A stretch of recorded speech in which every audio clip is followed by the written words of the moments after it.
Good morning, football fans. How are we doing today? All right, got that one wrong. 3-2 this week in Hawks picks. 2-1 in Hawks locks. And a wild weekend. Very, very, very wild weekend. So, where do we want to start today? Let's start with this. One of the oddest things happened yesterday. You had plenty of what most people would call lackluster teams playing each other. I mean, absolute garbage. There was nothing good about that game yesterday for the Jets. The offense was absolutely dreadful. The Panther and Saint game was really, really, it was weird. I believe it showcased why they can't run with Bryce Young.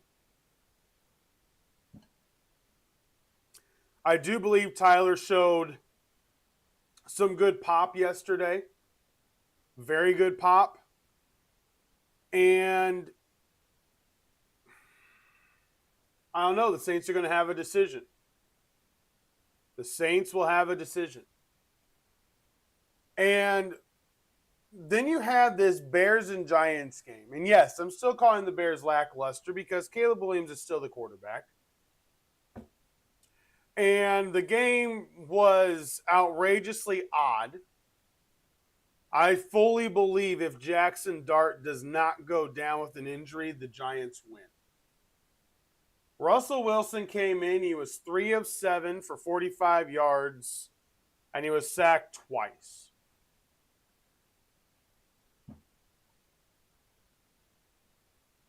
I don't know how much clearer you need to get. Somebody said last week that you can't expect Caleb Williams to be a prototypical quarterback. And I fully agree. Here's the problem with that statement. 20 of 36 will not win a playoff game. Josh Allen had 3 incompletions against the Kansas City Chiefs. Even yesterday, he had 12 incompletions for 300 yards, even though it was a losing effort. And right now in the NFL, there are many that are on one side where you believe there's a huge disparity between top and bottom. And then you have people like me that look at each conference and go, I don't know. Maybe. And last week, if you remember, I said the 2 teams to watch in the AFC were the Texans and the Ravens. Both teams won yesterday. I told you guys last week that I wasn't watching the Falcons because of the schedule. Raheem Morris' job is definitely in jeopardy. They have now lost 4 straight. Tampa Bay losing keeps them around, but it's not good. The Carolina Panthers are 5-5. The Bears are all of a sudden in the 7th seed after the Niners got knocked off by the Rams. The Packers and the Eagles play tonight. And what's really, really interesting is right now you've got the Giants now at the bottom of the NFC. They don't need a quarterback. The Titans are at the bottom of the AFC. They don't need a quarterback.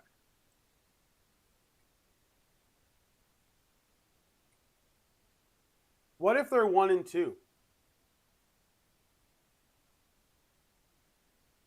What if they're 1-2? The draft could get really, really interesting with 2 teams that don't need a quarterback. The Cleveland Browns, Raiders, the Jets, Dolphins. Credit to Mike McDaniel for once again out coaching Sean McDermott. We're going to get to that in a second. Coaches that I believe really need to step it up or they're going to be in trouble. But the middle of the race now, you're looking at a bunch of teams that are sitting around 500. And it changes the dynamic. It changes all of it. And I absolutely love it. I really do.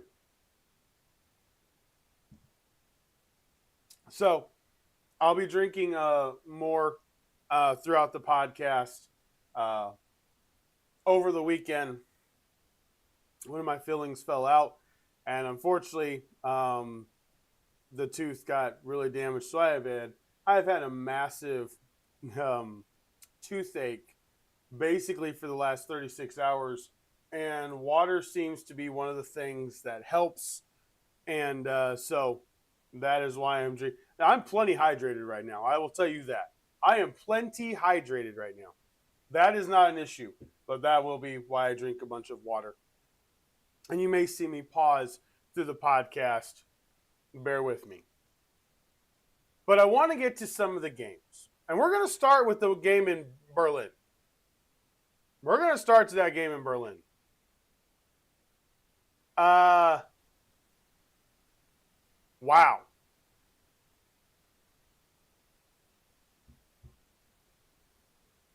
Wow.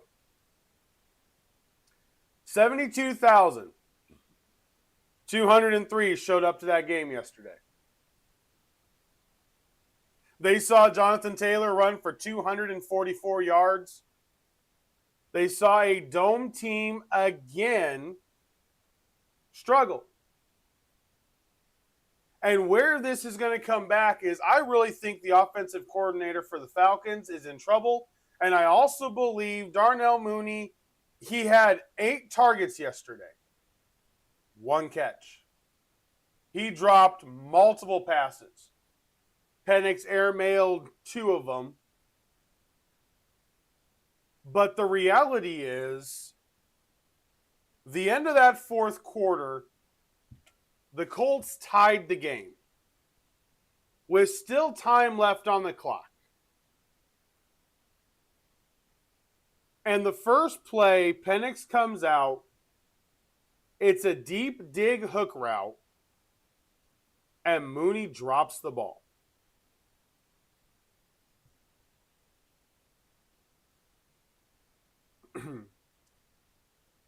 I don't even know where to go with that. Because I said it all last week. I said it all the week before.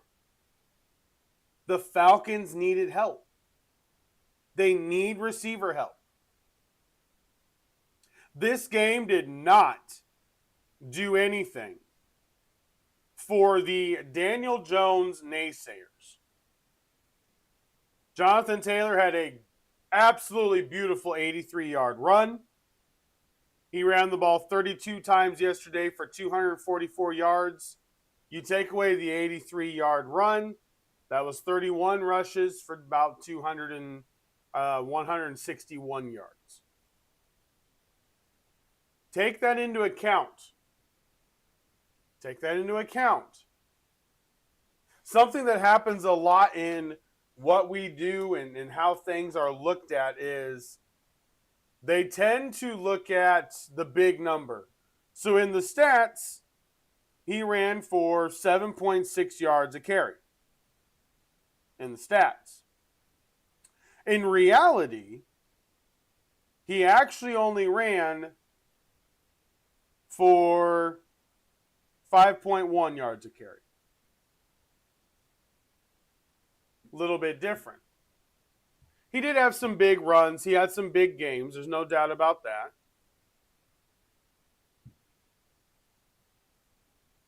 He had a couple of really nice catches out of the backfield. But something in that game that really bugged me was against good pass rushes, this team's done. And I have been on the Atlanta Falcons offensive coordinator all year. I have been on him all year, and I will continue to be on him. Jeff Ulbrich has this defense playing the best we've seen a Falcons defense play. The Indianapolis Colts allowed 7 sacks yesterday. Ridiculously. It's just, there's no reason they should have lost. Ronnie Harrison, Jelon Walker, Caden Ellis, Zach Harrison, Brandon Dolores, James Pierce Jr.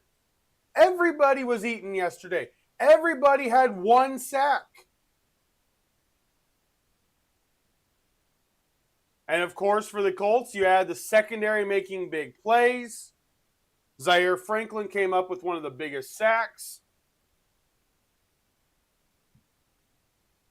Cam Bynum came up with a sack and a forced fumble when Kyle Pitts screwed up the route. He was supposed to hook that route. He was supposed to hook. Penix is walking off to the sideline, and he's talking to me. He goes, "You saw me do this," which I'm guessing was the horn route, which is a hook route. Play off of the defender. If he's inside, you cut it out. If he's outside, you cut it in. Watch the replay. Penix was ready to throw, and he goes, "Pitts isn't stopping." It was on Pitts. The Falcons need receiver help. The Colts, without DeForest Buckner, forget it. They had to be really clever in their pass rush. Their sacks were by Nick Cross, Zaire Franklin, and Cam Bynum. No defensive linemen. So, I'm still not hopeful for the second half of the season. And why? Because we have 4 games against the division opponents. The Houston Texans, we thought what the Broncos did to the Giants was bad. The Houston Texans scored 26 points in the fourth quarter.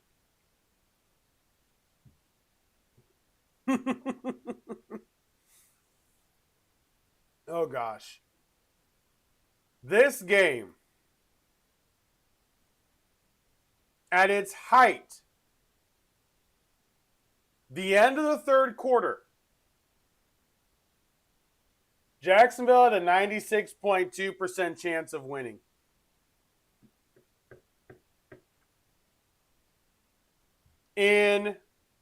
With 41 seconds left, second and goal, Jacksonville still had a 74% chance to win. Parker Washington had himself a day. Trevor Lawrence was only 13 of 23, but Davis Mills was 27 of 45. And just I don't even know how to go over it. So it's 29-10 after an ETN rushing touchdown. Jaden Higgins catches a touchdown with 12:16 left in the game. Dalton Schultz catches a touchdown with 7:29 left in the game. Davis Mills gets that 14-yard rush.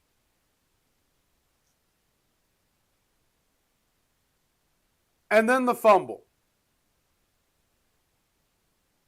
Then the fumble returned for a touchdown. I swear. Now, I picked the Texans to win. Vegas had it at a 1.5. I mean, take away the fumble, it was 30-29. Damn, they were close.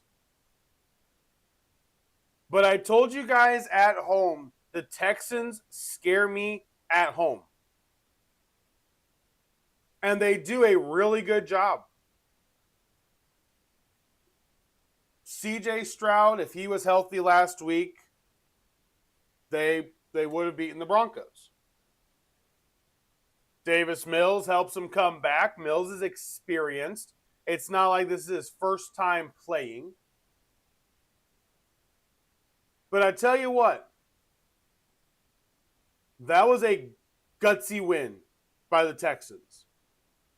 DeMeco Ryans is the exact opposite of Sean McDermott.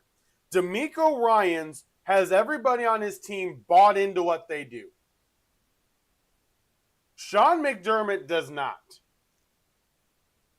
Sean McDermott does not have anybody bought in. I really think the Bills are in trouble. I really do.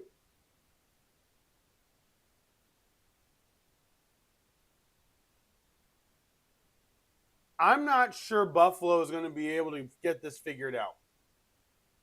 Injuries are key. I'll give you that. Injuries are key. But I don't know how you come away from that game against Miami if you're a Bill fan, anything other than basically disgusted. You intercepted Tua twice. Josh Allen and James Cook both fumbled the football. Josh Allen had 2 turnovers. We've seen Mahomes have turnovers. Like it's going to happen throughout the season. But again, Sean McDermott's defense got carved up immediately. And then the defense, when the team starts clawing itself back, can't stop anybody. The Bills get the game to a 16-6 game to open the fourth quarter. Devon Achane gets a 59-yard touchdown run.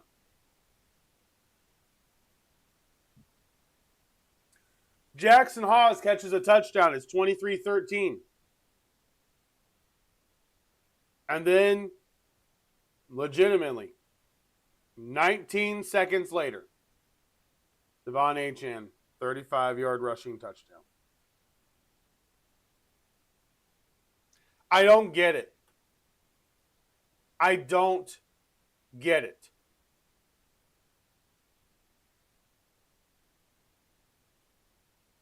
Just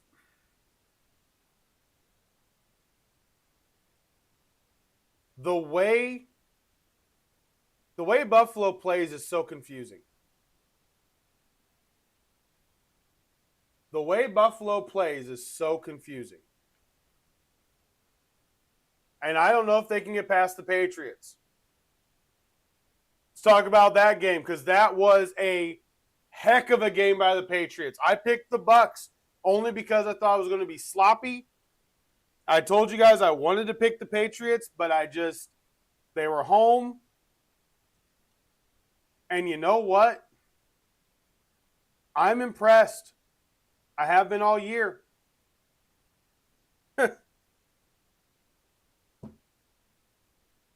Stevenson may have just lost his starting job. Henderson, 14 carries, 147 yards, 2 touchdowns. Take away his 69-yard touchdown run, it's still 13 carries for 78 yards.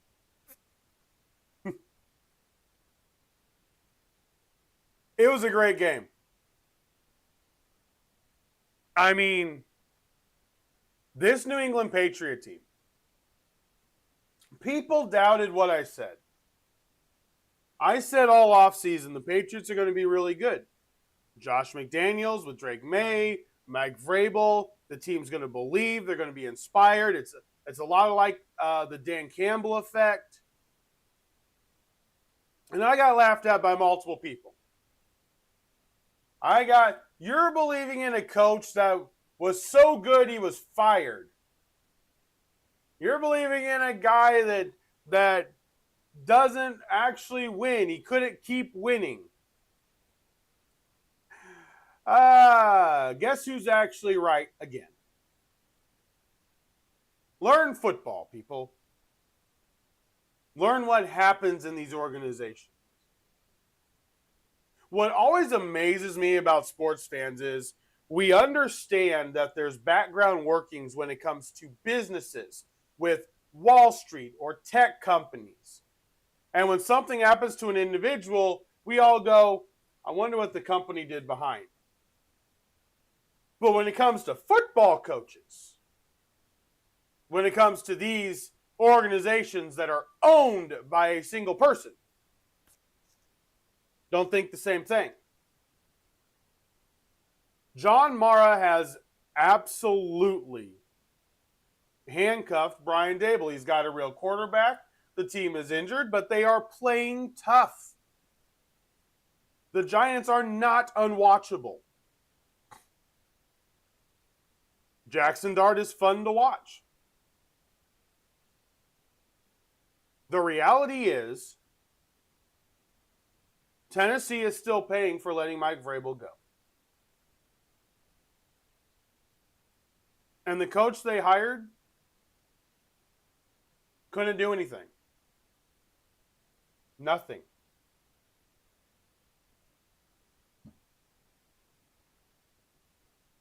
So, how about we give Mike Vrabel the credit he deserves for taking a Tennessee Titan team with Ryan Tannehill as the quarterback to the AFC Championship game? How about we give him credit for ending Tom Brady's tenure as a New England Patriot quarterback? Because that coach right now has the belief of his team. They've got holes. Boy, do they have holes in that team. But belief is not one of them. Cleverness on offense is not one of them. The gutsiness, the grit, it's all there. The New England Patriots are a team that are a lot like last year's Commanders. And they can win games in the playoffs, especially at home.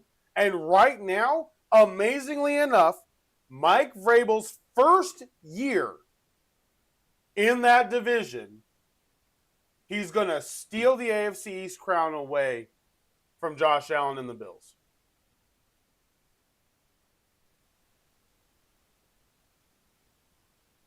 That is wild. Here is the schedule upcoming for the Patriots. You've got the Jets on Thursday Night Football. At the Bengals. Home against the Giants on Monday Night Football. December 14th is against the Bills. That game will be flexed. I have very little doubt that game will be flexed. The next week is at the Ravens. That game could be flexed. Then at the Jets and against the Dolphins. Ladies and gentlemen, I believe we're looking at a 13-4 New England Patriot team at the very minimum. The New England Patriot offense is run so well. TreVeyon Henderson got his shot, and he took advantage of it. FYI, after that game yesterday, he is now the leading rusher on the Patriots. He has 3 touchdowns. Drake May has 2,500 passing yards. He's on pace for over 4,000 passing yards.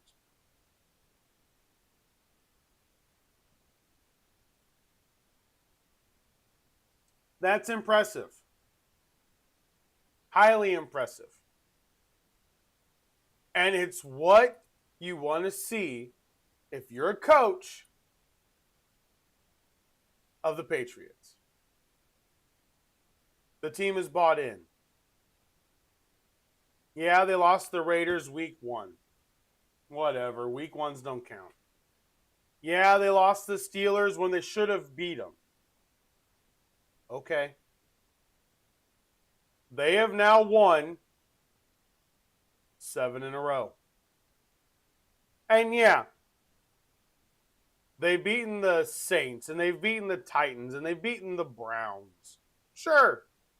But they've also beat the Falcons, the Buccaneers, and at the Bills. And it was at Buccaneers as well, in Tampa Bay. The weather didn't end up being as bad as it was supposed to be, which messed up my prediction. But nonetheless, Patriots are for real. Do not doubt them. All right, let's go elsewhere. Let's go elsewhere.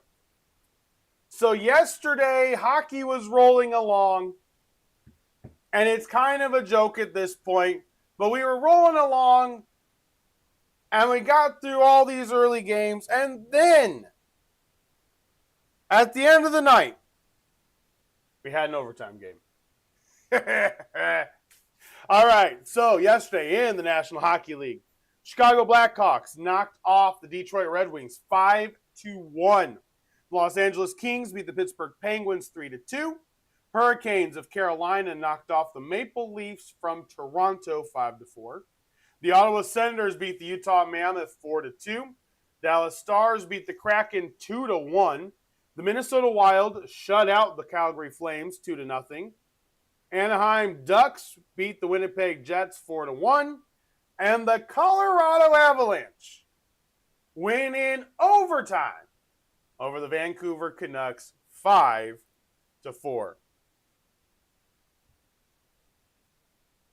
In the NBA, first of all, a coach that I remember watching coach the Toronto Raptors.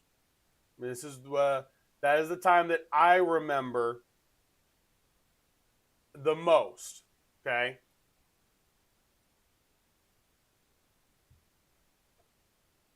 I do remember the stint with the Knicks a little bit.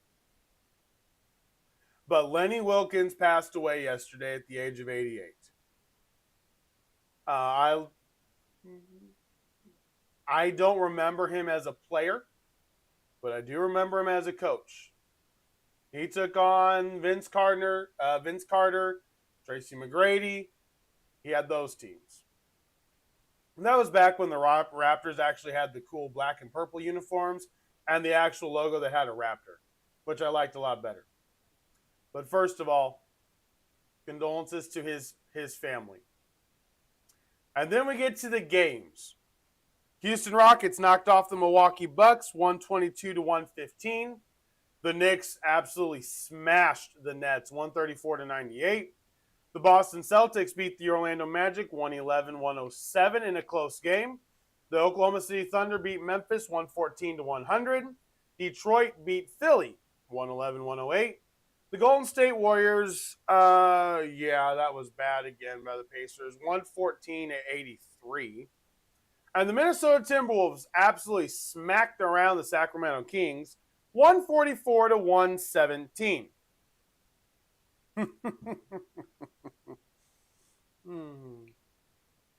All right. So I saw what somebody said this morning. So we're sitting after week 10, and everybody's now talking about, oh, that team's Super Bowl window, it's closed, or, oh, maybe that team's Super Bowl window is open. Okay, let me be very clear. There is a legitimate chance that the Kansas City Chiefs will miss the playoffs.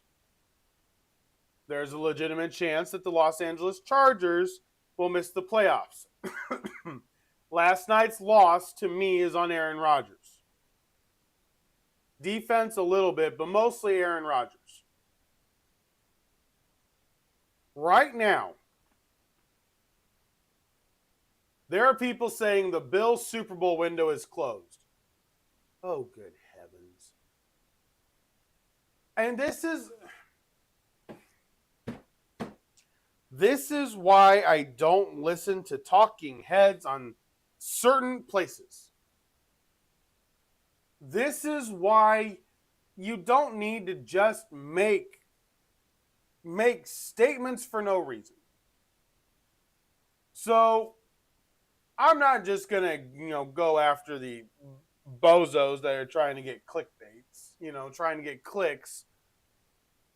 I'm going to be realistic here. The Bills have a cap problem and they have a defensive injury problem.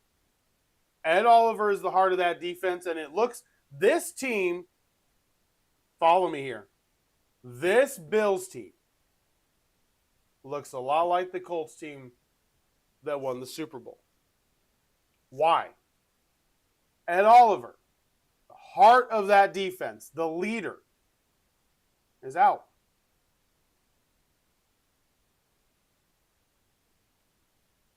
It's changing what happens. It's changing how the defense plays. Now, the good news is for the Colts that year, they didn't have enough of a challenge in the division. The bad thing for the Bills is they could easily end up in a wild card spot. And that's not good. Most think the Ravens are going to overtake the Steelers, which is very plausible right now. If Lamar Jackson gets hurt, even worse. I think they'll regret playing him. But the Steelers losing puts them at 5-4 and the Ravens at 4-5. I do believe those two teams will swap before the end of the year. The Ravens will end up in the playoffs, as they should be. Jacksonville and Houston are going to be fighting with Kansas City. Kansas City has a very tough division, and it's because of the coaches. Pete Carroll has a horrible quarterback.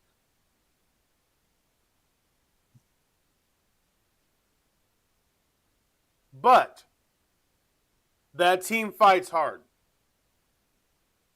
The Raiders have not scored enough points this year. That is very clear. They're 0-3 in the division. The Chargers are 3-0. They've beaten each one of the teams one time. The Super Bowl window for the Chiefs isn't closed either. They have Andy Reid, Patrick Mahomes. They've got a stellar, speedy receiver group. The Bills still, and I have said this for a while, I have said this for a long while, the Bills have a coaching problem. Joe Brady calls an okay game. An okay game. With a quarterback that is not as skilled as Josh Allen, it would be a bad game. The Kansas City Chiefs went to Buffalo and got the very best Buffalo that there is. At their best, Buffalo is the best in the AFC. At their best. At their worst, they will lose to the Dolphins.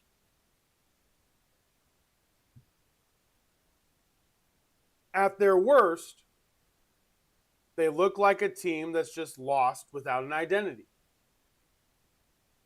Sean McDermott is a B coach. Brandon Beane is a B+ general manager. His downfall is the money. I've been on this for a while. I still don't understand the $12 million you paid Joshua Palmer. Why? You need that money right now to go after a defensive player. You're injured. Your defense is tattered. You needed to make a move at the deadline. They were trying to make a move to get Jalen Waddle.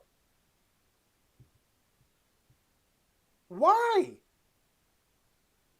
Like, I get wanting Waddle, but why? Your offense doesn't use anything consistently. Your offense doesn't get set up consistently. You should just be running 2 tight ends, 2 receivers with James Cook in the backfield and running it down people's throats. And it should be the same receivers. This is the gripe I had with Frank Reich for years with the Colts. Give me consistent receiver play. Let them be on the field.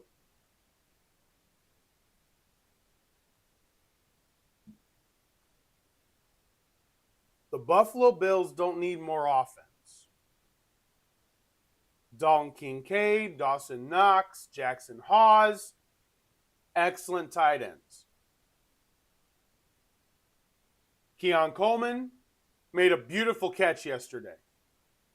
Khalil Shakir, one of the best yards after catch receivers in the NFL. James Cook, a top 5 running back. Not skill, coaching. Sean McDermott has been out-coached by Andy Reid multiple times. Remember the Thursday night game Buffalo had against Miami, and we all said it didn't look right. It's because it wasn't right. It wasn't right. Nothing about it was right.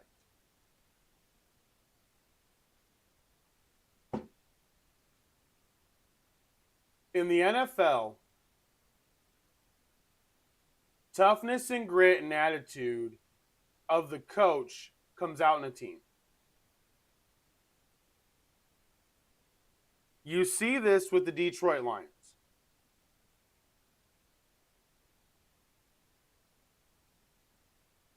The Detroit Lions copy Dan Campbell's personality.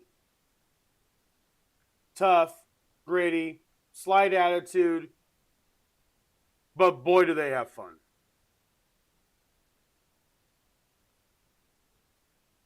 And my thought is with the Bills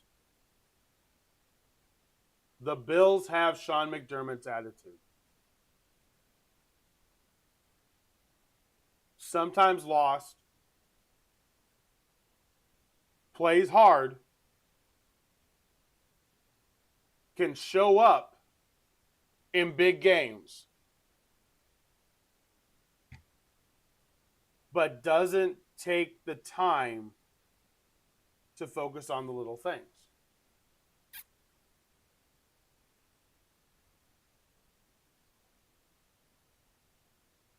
The Buffalo Bills Super Bowl window is not closed. You know, there are people saying that about the Colts that year too. And when you count teams out, you really mess up. The San Francisco 49ers have an injury bug issue. Their Super Bowl window isn't closed. They have Kyle Shanahan, John Lynch. Christian McCaffrey's been healthy this year. They just lost to the Rams, which is a huge deal. Robert Saleh is the defensive coordinator. They're just injured. Relax. It's okay. Their window isn't closed. They've been there twice. It's not closed. The Tampa Bay Buccaneers lose to the Patriots. They're still in line to win the division. The Falcons are going to have to catch fire, and it's not going to be particularly easy. They got to beat the Seahawks, Buccaneers, Cardinals, and Rams. If they win their next three, they're 6-6. So the Falcons' playoff hopes are still there. But the Buccaneers, they're going for Super Bowl. And I understand that. You need to. They've got injuries, and they're fighting. The Buffalo Bills have a coaching issue. It is not a skill issue on offense. It's not even the skill issue on defense because defense has skilled players. It's coaching. It's managing. And it's got to get better if the Bills want to make a run. It's that simple. All right. 15 minutes left here. We're going to run through, we're going to do what we normally do on a Monday. We're going to run through every game here real fast. And then we're going to close it out with a little bit of college. So opening up, the Denver Broncos on Thursday night opened our week up with a very lackluster performance.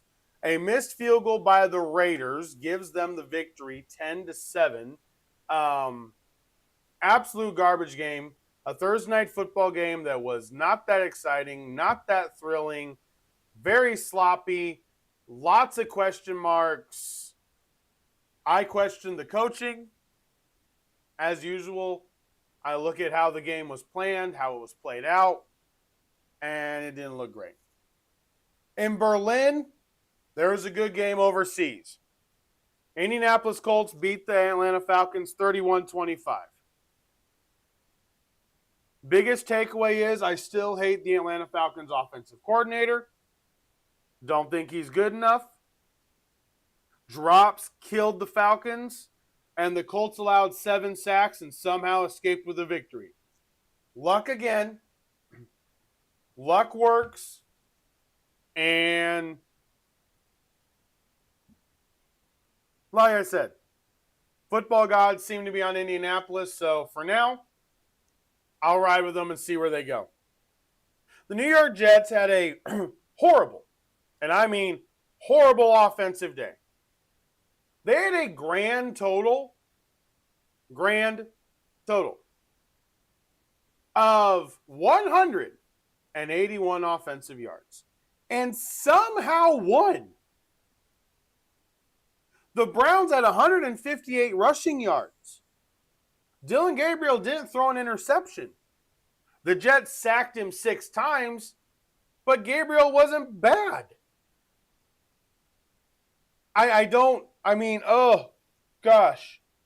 This game, I just don't even understand it. What really happened was the punting. The punting wasn't fantastic.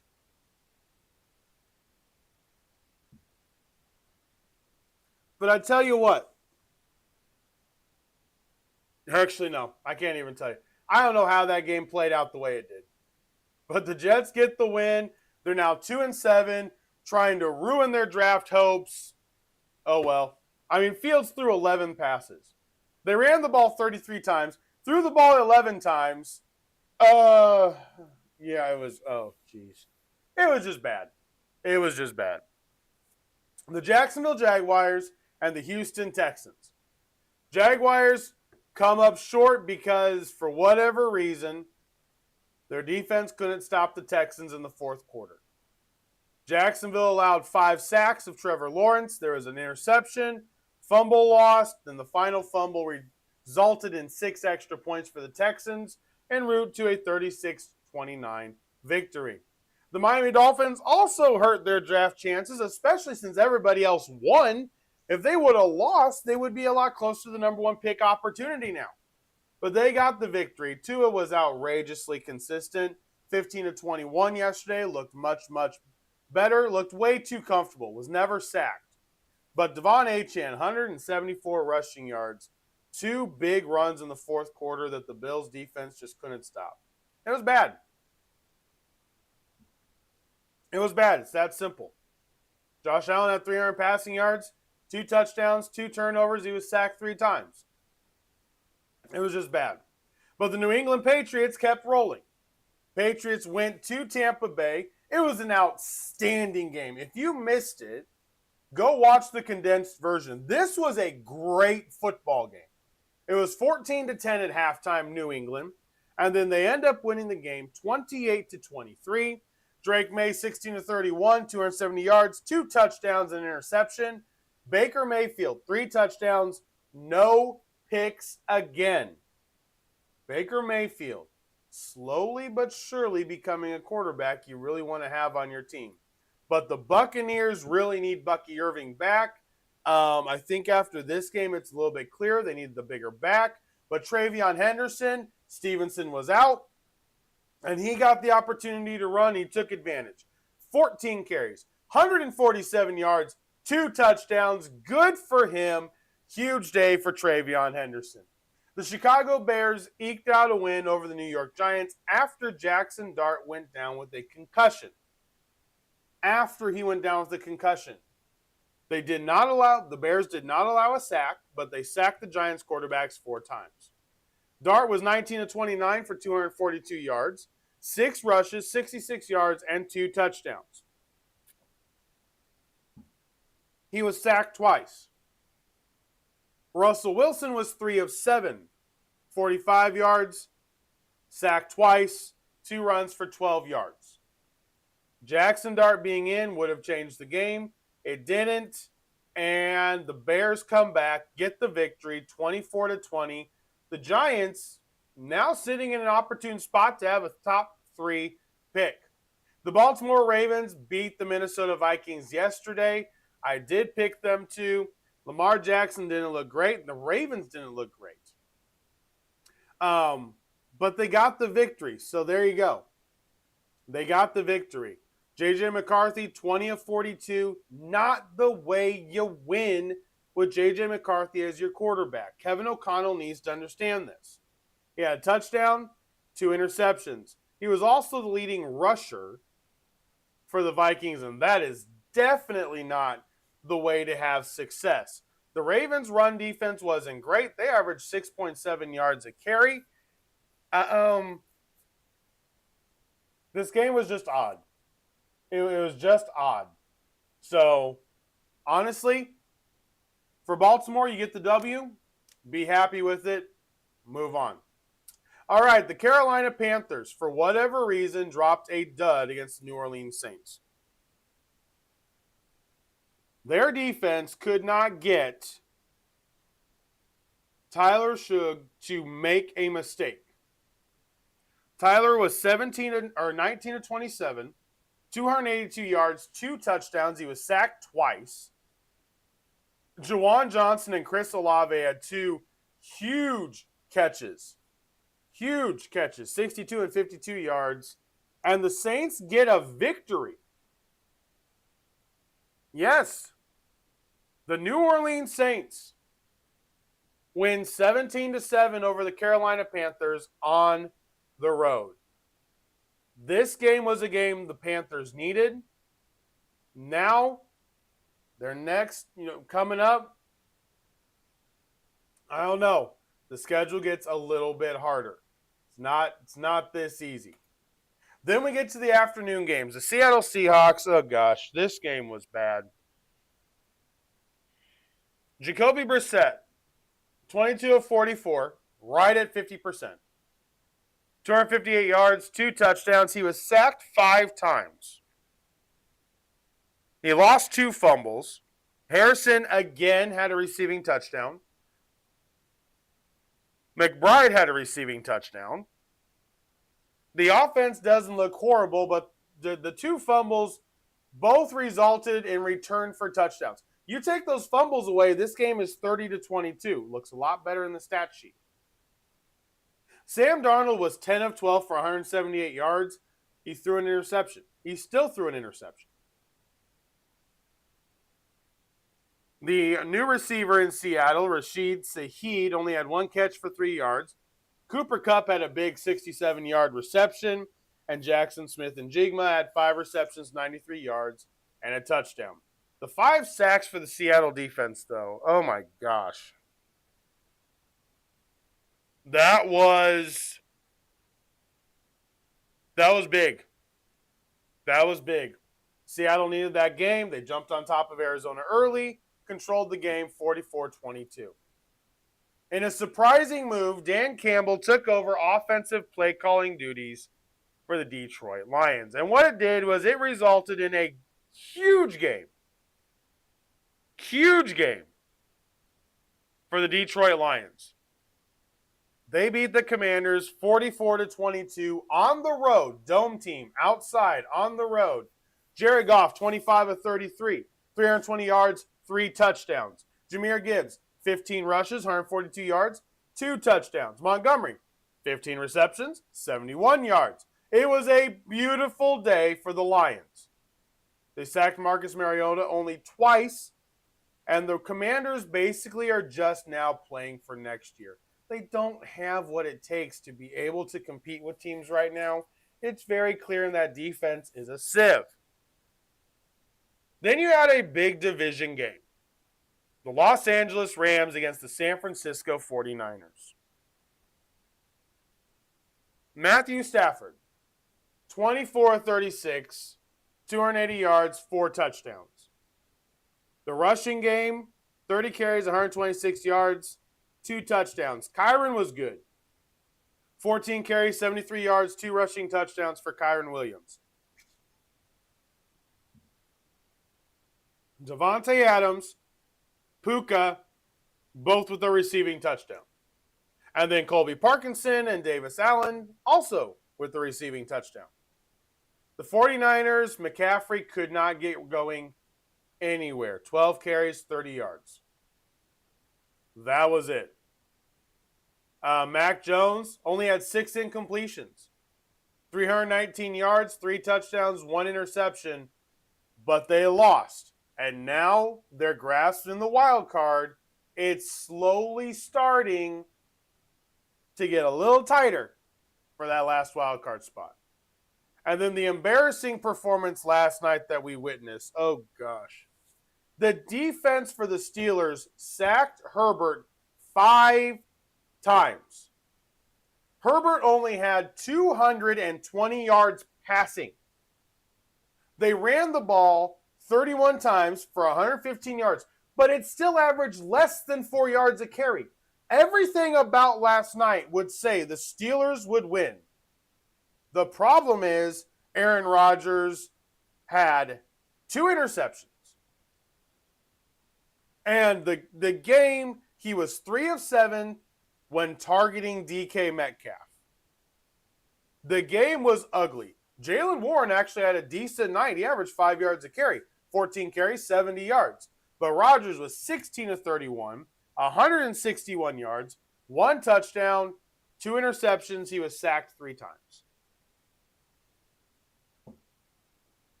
And the Chargers beat him 25-10. The Chargers keep winning. The Chargers keep winning. Next week, they're at Jacksonville. That is another big game. It's a big game for Jacksonville.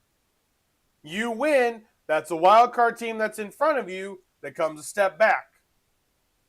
Then they got the Raiders after a bye week. Then they get into that 2-game stretch that I talked about at the beginning of the year. The last 5 games are Eagles, at Chiefs, at Cowboys, home against the Texans, and at the Broncos. The final 5 games really will determine where this team ends. And and I'm not saying that in just a record way. It's going to determine how they look. It's going to determine what the offseason is going to look like. There's going to be a lot of scouting over the last 5 games. You have Jacksonville, then your bye week. I trust Jim Harbaugh, but that offensive line is just not ready for what's going to happen. It's just not ready. So, there's the NFL. And I want to close out with college.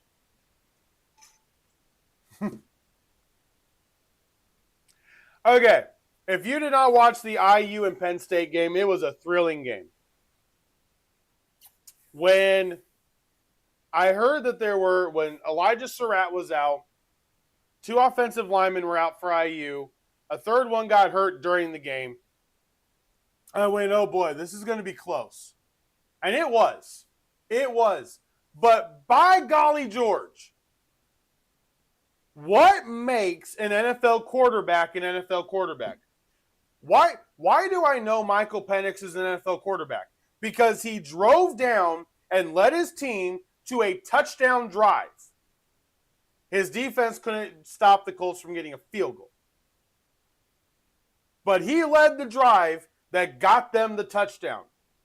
And he does it consistently. He did it against the Buccaneers in week 1. Drove them down. Got them there. What happens? Field goal kicker misses a field goal.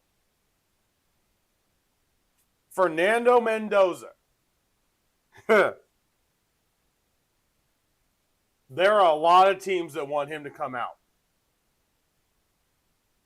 A lot of teams want him to come out. What he did on Saturday, that final drive, the touch, the precision. Charlie Becker made a beautiful catch up the sideline. But Cooper's catch. Big J was over. We were watching the game. I told him, we've never won in Happy Valley. I was like, it's going to be big either way. I don't care if James Franklin's fired. The team just played great against Ohio State. They played them tough. This is the first home game since James Franklin has been fired. And I go, there's something in me that says this is going to be tougher than what people think. It was. And you know what? It showed why Mendoza is absolutely a top 3 pick in the NFL draft. A top 3 quarterback pick in the NFL draft this year.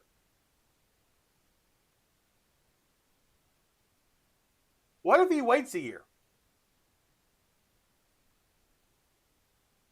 Here's something about this 2026 draft. if these juniors deny coming out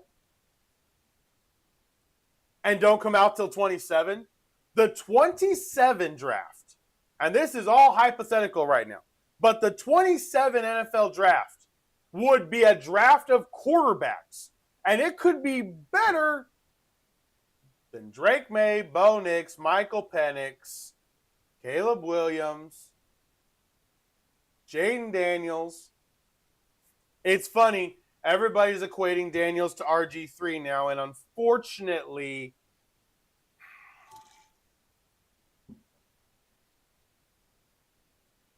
you're kind of right. Health-wise, he's had 4 injuries and 4 different injuries. I do hope he takes the rest of the year off. What he did last year was so amazing. He is way better than RG3. His accuracy is just his calmness, his accuracy, his poise. Jaden Daniels is an NFL star. The Commanders did not screw up when drafting him. But it's the risk you take when you take a guy that's lanky like that. He's got to bulk up. He really needs to bulk up. So I watched Saturday. I watched the Iowa and Oregon game in that weather. Oregon gets a W because Iowa's defense can't stop Oregon from driving down the field.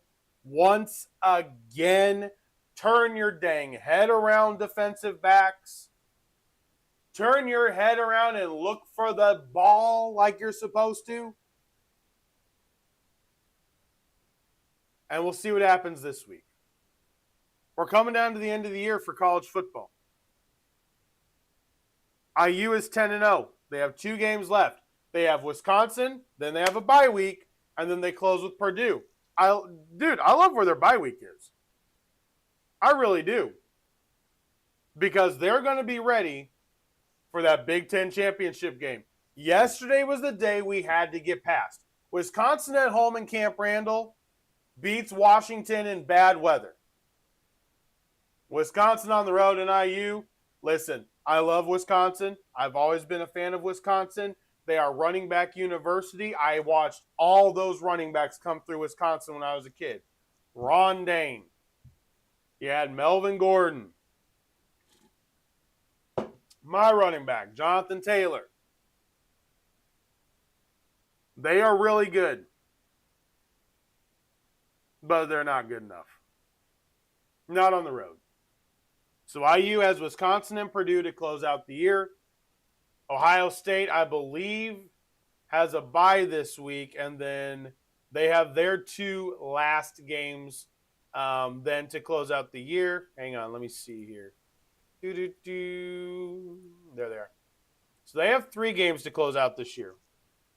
They're home against UCLA, and that's actually Friday night. Right? No. Hang on. No, Saturday. Okay. It is Saturday against UCLA on NBC, but it's a night game. Then they got Rutgers at home, and then they have the road game against Michigan on the 29th. So Ohio State does play the rest of the way out. They do not have an off week. They do play the rest of the way out. USC, this is the big week. They have Iowa this week. That game is huge because if USC can beat Iowa, they then go to Oregon, and that matchup is USC and Oregon, both 5-1 in the conference. Oregon just passed the Iowa test, barely, but they passed it. And Iowa can run that ball 55 times. They won't care, and we'll see what happens. College football is heating up. We've got some big matchups coming up. Rivalry weekend is going to be huge.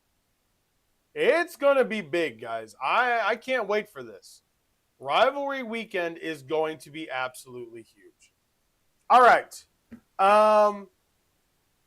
Final thing. Tonight, Philadelphia beats the Packers because I don't trust Jordan Love. That's it. Yeah, that's it. I don't trust Jordan Love. Receivers out, Tucker Kraft on IR. I don't expect Green Bay to be able to run really well. I'm going Philly on the road. It could be an ugly game. We'll see what happens. It's going to be cold. When it's like that, it's anybody's game, but I think Philly gets the W tonight. All right, guys. Hopefully this week at work is better. Bear with me. Obviously, if stuff goes down, I will let you guys know. But I appreciate everyone hanging out with me today. As usual, thank you so much. Make sure to like and subscribe and share the podcast with a friend. I deeply appreciate it. It's Monday. Start out the week strong. Make it the best weekend, or make it the best week that you can. Sorry. Slip. Don't yell at me. Make it the best week that you can. Let's get through another week and get back to football on the weekend. Thank you guys so much. Have a fantastic day. It is snowing here at my home, and it is pretty. Yes, it's cold, but it's beautiful. For Sports Talk with Hawk, I am Hawk, and I'm out. Have a great day, guys.